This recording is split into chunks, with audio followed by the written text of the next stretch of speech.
இன்னைக்கு நாம கிளாஸ் ஹவுஸ்ங்கிற ஹாலிவுட் சைஃபை த்ரில்லர் மூவி பத்தி தான் பார்க்க போறோம். மூவி ஸ்டார்டிங்ல ஒரு விசித்திரமான காட்டுக்கு நடுவுல இருக்கிற ஒரு கிளாஸ் ஹவுஸை காட்டுறதுல மூவி ஸ்டார்ட் ஆகும். இப்போ இங்க ஒருத்தர் அந்த கிளாஸ் ஹவுஸ்க்குள்ள போலான்னு பார்த்துக்கிட்டே இருக்கிறாரு. பட் இவர் இப்படியே பார்த்துட்டு இருக்கிறப்போ யாரோ ஒரு கண்ணை வச்சு இவரை சுட்டுட்டாங்க.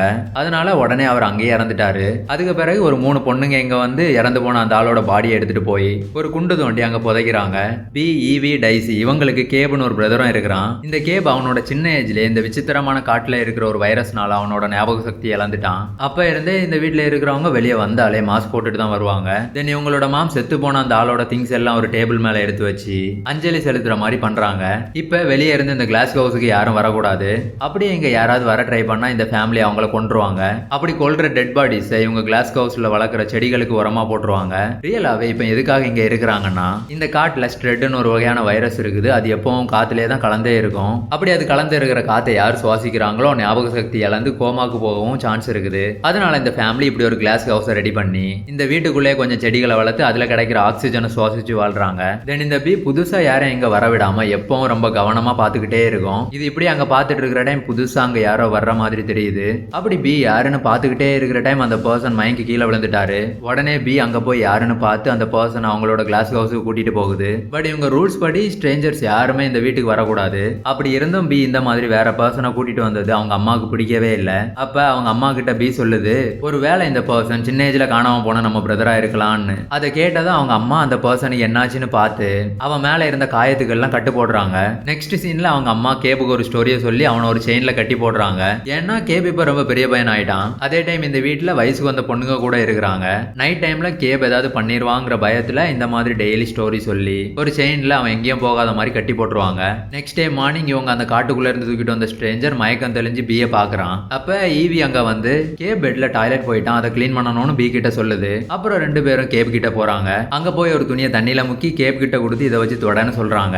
பட் கேப் அதை வாங்கி துடைக்காம அப்படியே நின்று பாத்துக்கிட்டே இருக்கிறான். அப்புறம் ஈவி கேபோட பாடி ஃபுல்லா கிளீன் பண்ணுது. தென் பி அங்க இருந்து ஸ்ட்ரேஞ்சர் கிட்ட போகுது. அப்படியே 2 பேரும் பேச தொடங்குறாங்க. அதே டைம் பியோட அம்மா அங்க வந்து ஸ்ட்ரேஞ்சர் கிட்ட உன்னை பத்தி சொல்லுன்னு கேக்குறாங்க. பட் அவன் அதுக்கு எனக்கு எதுவுமே ஞாபகம் இல்லைன்னு சொல்றான். உடனே அவங்க சரி நீ இங்கேயே இருந்து ஒர்க் பண்ணுன்னு சொல்லி அங்க இருந்து கிளம்பிட்டாங்க. நெக்ஸ்ட் டே இந்த ஸ்ட்ரேஞ்சர் அவங்களோட கார்டன்ல ஒர்க் பண்ணிட்டு இருக்கிறப்போ அங்க சுத்தி பாக்குறான். அப்படி பாக்குற டைம் ஆல்ரெடி இறந்தவங்களோட பாடி பார்ட்ஸ் எல்லாம் கட் பண்ணி அங்க இருக்கிற செடிகள்ல கட்டி தொங்க விட்டுருக்கிறது தெரியுது. அதே டைம் பி இங்க வந்து இதுல உனக்கு பிடிச்ச ஃபுட் எதுவோ அதை எடுத்துக்கோன்னு சொல்லுது. இப்ப ரியலாவே இந்த ஸ்ட்ரேஞ்சரை பிக்கு ரொம்ப பிடிச்சு போச்சு. அதனால ஈவி இவங்க கிட்ட வர்ற டைம் எல்லாம் அதுக்கு ஏதாவது வேலை சொல்லி பக்கத்துல வரவிடாம பண்ணுது. இப்ப இந்த விஷயத்தை எல்லாம் வச்சு புரிஞ்சுக்கிட்ட ஈவி பி கிட்ட சொல்லுது அவன் அவ்வளவு சீக்கிரம் நம்புறது நல்லது இல்லன்னு. ஆனா இப்படி ஈவி சொல்றத பி எதுவுமே கண்டுக்கல.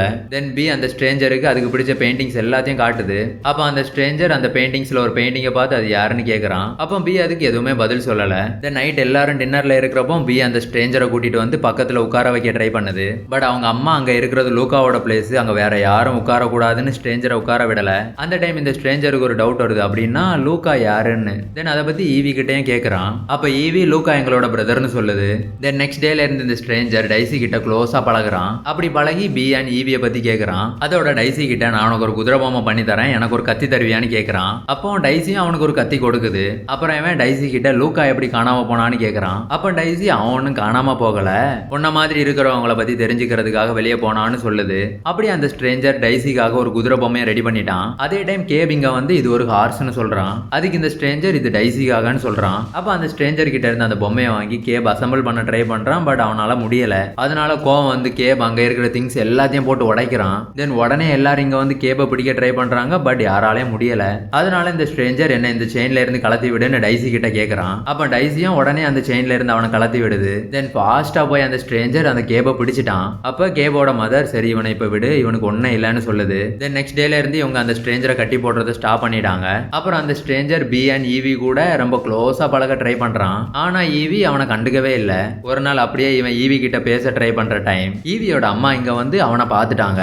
அப்ப அவங்க அம்மா அந்த ஸ்ட்ரேஞ்சருக்கு வார்னிங் கொடுத்து இனிமே இப்படி பண்ணாதன்னு சொல்லுது. தென் அப்படியே அன்னைக்கு நைட் ஆகுது. நைட் ஆனதும் டைசி ஸ்ட்ரேஞ்சர் கிட்ட எனக்கு ஒரு ஸ்டோரி சொல்லுன்னு கேக்குது. அப்ப அவன் டைசிக்கு ஏதோ ஒரு ஸ்டோரியை சொல்றான். அப்படியே அன்னைக்கு நாளும் கம்ப்ளீட் ஆகுது. Then next day B and stranger 2 பேரும் காவல் வேலையில இருக்கிறாங்க. அப்ப தூரமா யாரோ வர்ற மாதிரி தெரியுது. அவங்கள பார்த்ததும் பி ஷூட் பண்ணுது. அதே டைம் பக்கத்துல இருக்கிற ஸ்ட்ரேஞ்சர் பியை தொடுறான். அப்புறம் உடனே 2 பேரும் ஹவுஸுக்கு போய் இன்டிமேட் ஆகுறாங்க. அதே டைம் ஈவி இவங்க இப்படி இருக்கிறத ஒரு ரூம்ல நின்று பார்த்துக்கிட்டே இருக்குது. அதே டைம் ஈவியை ஸ்ட்ரேஞ்சர் பார்த்துடுறான். ஸ்ட்ரேஞ்சர் பார்த்துட்டான்னு தெரிஞ்சதும் ஈவி அங்க இருந்து போயிருது. தென் கொஞ்ச நேரத்துக்கு பிறகு பிறகு ஈவி கிட்ட போய் உனக்கு அப்படி பார்த்தது பிடிச்சிருந்தான்னு கேக்குறான். அதை கேட்டதும் ஈவிக்கு பயங்கரமா கோவம் வந்து என்கிட்ட கிடையாது உன்னோட நாடகம்னு சொல்லி அங்கிருந்து கிளம்புது. அப்ப ஈவி மறைச்சு வச்ச ஒரு பாக்ஸை இந்த ஸ்ட்ரேஞ்சர் எடுத்து பாக்குறான். அந்த பாக்ஸ்ல 2 டார்ச் லைட்டோட பேட்டரிஸும் லூக்காவோட லாக்கெட்டும் இருக்குது. அதுக்கு பிறகு இந்த ஸ்ட்ரேஞ்சர் லாக்கெட்டை பத்தி டைசி கிட்ட கேக்குறான். அதுக்கு டைசி அது எங்க அம்மா எங்களுக்கு சின்ன வயசுல கொடுத்ததுன்னு சொல்லுது. இப்ப கொஞ்சம் முன்னாடி பி ஒருத்தனை கொன்னுச்சு இல்ல, அவனோட பாடி பார்ட்ஸ் எல்லாம் டேபிள்ல எடுத்து வச்சு இவங்களோட ரூல்ஸ் படி ஏதோ பண்றாங்க. அப்ப பி இந்த ஸ்ட்ரேஞ்சரை இங்க கூட்டிட்டு வருது. அப்ப ஈவி அவன் இங்க வர்றதுக்கு பெர்மிஷன் கிடையாதுன்னு சொல்லுது. அப்ப அவன் வச்சிருந்த லூக்காவோட லாக்கெட் எடுத்து அந்த டேபிள் மேல வைக்கிறான். இதை பார்த்ததும் பி அந்த ஸ்ட்ரேஞ்சர் தான் லூக்கான்னு நம்புது. அதுக்கு ஈவி இவன் லூக்கா கிட்ட இருந்து இதை திருடிட்டான்னு சொல்லுது. ஏன்னா அந்த லாக்கெட் ஈவி கிட்ட இருந்தது, அது யாருக்கும் தெரியாம அது மறைச்சு வச்சிருந்தது. அந்த லாக்கெட் தான் இவன் இப்படி திருடிட்டான்னு ஈவிக்கு புரிஞ்சு போச்சு. ஆனா பி இவன் ரியலாவே லூக்கான்னு சொல்லுது. அதே டைம் இந்த ஸ்ட்ரேஞ்சர் இங்கே இருக்கிறதுக்காக நான் வெளியே போனதுனால எனக்கு எதுவுமே ஞாபகம் இல்லைன்னு சொல்றான். இப்ப இப்படி எல்லாம் பேசுறத பார்த்த டைசியும் இவன் தான் லூக்கான்னு நம்புது. ஆனா ஈவி அண்ட் மதர் மட்டும் இவன் லூக்கா இல்லைன்னு நினைக்கிறாங்க. இதனால பி அண்ட் ஈவிக்கு இடையில சண்டை வருது. தென் அன்னைக்கு நைட் ஈவி அவங்களோட அம்மா கிட்ட வந்து நீ கூட அவனை லூக்கான்னு நினைக்கிறியான்னு கேக்குது. அப்ப அவங்க அம்மா அவனை நானும் லூக்கான்னு தான் நினைக்கிறேன், ஏன்னா பி கூட அவனை லூக்கான்னு தான் நம்புறா. அதோட அவன் இங்க எல்லாம் இருக்க மாட்டான், எப்படி இங்க இருந்து கிளம்பிடுவான்னு சொல்லுது. தென் பி அதை பத்தி எதுவுமே யோசிக்காம அன்னைக்கு நைட் ஸ்ட்ரேஞ்சர் கூட இன்டிமேட் ஆகுது. இவங்க இப்படி இருக்கிறதுனால கேப் பயங்கரமா டிஸ்டர்ப் ஆகுறான். ஏன்னா அங்க இருந்து கேக்குற சத்தம் அந்த மாதிரி. கேபுக்கு மட்டும் இப்படி இல்ல, வீடு ஃபுல்லா கேக்குது. பட் யாரும் அதை கண்டுக்கல. தென் நெக்ஸ்ட் டே அவங்க அந்த ஸ்ட்ரேஞ்சருக்கு பட்ட காயத்தை எல்லாம் பாக்குறாங்க. அது முழுசா சரியாயிடுச்சு. அப்போ அவன் இவங்க கிட்ட சொல்றான், என்னால இப்போ உங்களுக்கு ஏதாவது ஹெல்ப் பண்ண முடியும்னு நினைக்கிறேன்னு. அப்ப அவங்களோட மதர் நீயும் பியும் செக்யூரிட்டி வேலையை கவனிச்சுக்கோங்கன்னு சொல்லுது. Then next day B and ஈவி ட்ரெஸ் வாஷ் பண்ணிட்டு இருக்காங்க. அந்த டைம் ஈவி பீரியட்ஸ்ல இருக்குது. பட் பிக்கு இன்னும் பீரியட்ஸ் ஆகலன்னு ஈவிக்கு தெரியுது. அதனால பி இப்ப பிரெக்னன்ட் ஆயிருக்கும்னு ஈவிக்கு டவுட் வருது. அப்புறம் ஈவி இதை போய் அவங்க அம்மா கிட்ட உடனே சொல்லுது. அப்புறம் பி கிட்ட அவங்க அம்மா போய் உனக்கு மயக்கம் வர்ற மாதிரி வாந்தி வர்ற மாதிரி இருக்குதான்னு கேக்குது. அதுக்கு பி எதுக்காக இப்படி கேக்குறீங்கன்னு கேக்குது. அதுக்கு அவங்க நீ பிரெக்னன்ட் ஆக போறான்னு சொல்றாங்க. உடனே பி எனக்கு எப்படி பேபி பிறக்கும்னு தெரியாதுன்னு சொல்லுது. அப்ப அவங்க குழந்தைங்கிறது ஒரு வரம், அது எப்படின்னு உனக்கே சீக்கிரம் தெரியும். அதோட உனக்கு குழந்தை பிறந்தா இந்த வீட்ல இருந்து ஒருத்தர் வெளியே போக வேண்டியது வரும். அதனால உனக்கு குழந்தை வேணுமா இல்ல அவன் வேணுமான்னு டிசைட் பண்ணிக்கோன்னு அவங்க அம்மா சொல்லுது. அப்ப பி அவனை என்னால பிரிய முடியாதுன்னு சொல்லி ரொம்ப ஃபீல் பண்ணுது. அப்ப அவங்க அம்மா சொல்றாங்க இங்க இருக்க ஒருத்தருக்கு தான் பெர்மிஷன் இருக்குதுன்னு. இப்ப இதை கேட்ட பி கோவமா சத்தம் போட்டு கத்துது. இது இப்படி சத்தமா கத்துறதுனால கேபு மாஸ்கே போடாம வெளியே போறான். அப்ப ஈவி கேபை பிடிக்க ஃபாஸ்டா வெளியே போகுது. அப்பதான் ஈவிக்கு ஒரு விஷயம் ஞாபகம் வருது. ரொம்ப நாளுக்கு முன்னாடி லூக்கா அண்ட் பி வெளியே இன்டிமேட் ஆகிட்டு இருக்கிற டைம் ஈவி அவங்கள பாத்துருச்சு. பட் அதே டைம் இதே மாதிரி கேப் மாஸ்கே போடாம வெளியே வந்து அந்த வைரஸ்னால அவனோட ஞாபக சக்தி எல்லாத்தையும் இழந்துட்டான். அப்ப நடந்த அந்த விஷயத்தினாலதான் இவன் இப்படி ஆகிட்டான்னு ரொம்ப ஃபீல் பண்ணுது. தென் இப்ப ஸ்ட்ரேஞ்சர் இங்க வந்து கேபை உள்ள தூக்கிட்டு போறான். இப்ப இவங்க இப்படி இருக்கிற டைம் பி அங்க வந்து செக்யூரிட்டி வேலைக்காக ஸ்ட்ரேஞ்சரை வெளியே கூப்பிடுது. அப்ப பி அவங்கிட்ட எனக்கு பேபி பிறந்தா என் அம்மா உன்னை இங்க இருந்து அனுப்பிடுவாங்கன்னு சொல்லுது. அதுக்கு அந்த ஸ்ட்ரேஞ்சர் நான் உன்னை விட்டுட்டு எங்கேயும் போக மாட்டேன்னு சொல்றான். தென் அன்னைக்கு நைட் கேப் ஈவி கிட்ட வந்து இன்டிமேட் ஆக ட்ரை பண்றான். பட் ஈவி நாம இப்படி பண்ணக்கூடாதுன்னு கேபுக்கு புரியுற மாதிரி சொல்லுது. Then next day cab and stranger வீட்டுக்குள்ள வேலை பார்த்துட்டு இருக்கிற டைம் கேப் ஈவியே பார்த்துட்டு இருக்கிறான். அதை பார்த்த ஸ்ட்ரேஞ்சர் நீ யாரை பாக்குறான்னு கேக்குறான். அதுக்கு கேப் ஈவி என்ன லவ் பண்றான்னு சொல்றான். அப்ப கேபு கிட்ட ஸ்ட்ரேஞ்சர் நீ ஈவியை ஒன்னும் பண்ண மாட்டேன், நீ ஒரு வேஸ்ட் ஃபெல்லோன்னு சொல்றான். அப்ப கேபுக்கு ரொம்ப கோவம் வந்து அங்க இருக்கிற ஒரு கிளாஸை உடைக்கிறான். தென் ஸ்ட்ரேஞ்சர் பியோட அம்மா கிட்ட போய் நீங்க எதுக்காக என்ன இங்க இருந்து அனுப்பணும்னு நினைக்கிறீங்கன்னு கேக்குறான். அதுக்கு மதர் நீ பியை பிரெக்னன்ட் பண்ண ஒரு குழந்தை வர போகுது. அதே டைம் இந்த வீட்டுல கேபு கூட பெரிய பையன் ஆகிட்டான், எங்களை அவன் பார்த்துப்பான். அதனால உன்னோட ஹெல்ப் எங்களுக்கு தேவையில்லைன்னு சொல்லுது. தென் அன்னைக்கு நைட் கேபோட மாம் கேபுக்கு ஒரு ஸ்டோரியை சொல்லி செயின்ல கட்டி தூங்க வச்சுட்டு வெளியே போகுது. அந்த டைம் ஸ்ட்ரேஞ்சர் அங்க வந்து கேபோட அம்மாவை கொன்னுட்டான். தென் கேபுக்கு கட்டியிருந்த செயின் எல்லாம் ரிமூவ் பண்ணி அங்க இருந்து வெளியே போயிட்டான். தென் கேப் கண்ணை திறந்து பாக்குறப்போ அவங்க அம்மா அங்க இறந்து கிடக்குறாங்க.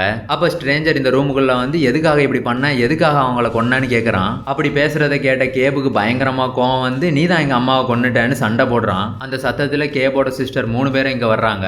அப்படி அவங்க வந்ததும் ஸ்ட்ரேஞ்சர் கேப் உங்க அம்மாவை கொன்னுட்டான்னு அவங்க கிட்ட சொல்றான். அதை கேட்ட ஈவி பி கிட்ட அவன் அப்படி பண்ணவே மாட்டான்னு சொல்லுது. அதே டைம் ஈவிக்கு இப்ப அவங்க அம்மாவை யாரு கொன்னதுன்னு தெரியும். அதனால ஈவி பி கிட்ட சொல்லுது சீக்கிரம் உனக்கும் தெரியும் அம்மாவை யாரு கொன்னான்னு. தென் கொஞ்சம் டைமுக்கு பிறகு ஸ்ட்ரேஞ்சர் கேபு கிட்ட போய் நீ உனக்கு பிடிச்ச எல்லாரையுமே இப்படிதான் நாசம் பண்ணிடுவேன்னு சொல்றான். அப்புறம் அந்த ரூம்ல இருக்கிற ஒரு கிளாஸை ஓபன் பண்ணி வெளியே இருக்கிற ஸ்ட்ரெட் கலந்த ஏரை கேப் பிரீத் பண்ற மாதிரி பண்றான். அப்படி பண்றதுனால அந்த ஏர் மூலமா கேபுக்கு பழசெல்லாம் மறந்துடும். அதான் அவங்க அம்மாவே யாரு கொன்னாங்கிறத மறந்து அப்படியே நார்மலா இருக்கிறான். இந்த பக்கம் டைசி அவங்க அம்மா இறந்தது நினைச்சு ரொம்ப கஷ்டப்படுது. அப்ப ஈவி டைசிக்கு தைரியம் சொல்லி தூங்க வைக்க ரூமுக்கு கூட்டிட்டு போகுது. இந்த சைட் பிக்கு ஒரு பாக்ஸ்ல இருந்து 2 பேட்டரிஸ் கிடைக்குது. அதை எடுத்துக்கிட்டு பி ஃபாஸ்டா வெளியே போய் ஒரு செடியை தோண்டி பாக்குது. அங்க அதுக்கு ஒரு டார்ச் லைட் கிடைக்குது. அப்பதான் இதுக்கு ஒரு உண்மை ஞாபகம் வரும். அது என்னன்னா ஒரு நாள் நைட்டு அவங்களோட பிரதர் லூக்கா வீட்டுக்கு ரிட்டர்ன் வர்ற டைம் பி எப்பவும் போல காவல் வேலைக்காக வெளியே இருந்திருக்குது. அவன் லூக்காவா இல்லையான்னு தெரிஞ்சுக்கிறதுக்காக ஒரு சிக்னலை டார்ச் லைட்ல அடிச்சிருக்குது. அந்த டைம் லூக்கா பின்னாடி கையை மறைக்கிற மாதிரி பண்ணதும் பி அவனை சுட்டுடுச்சு.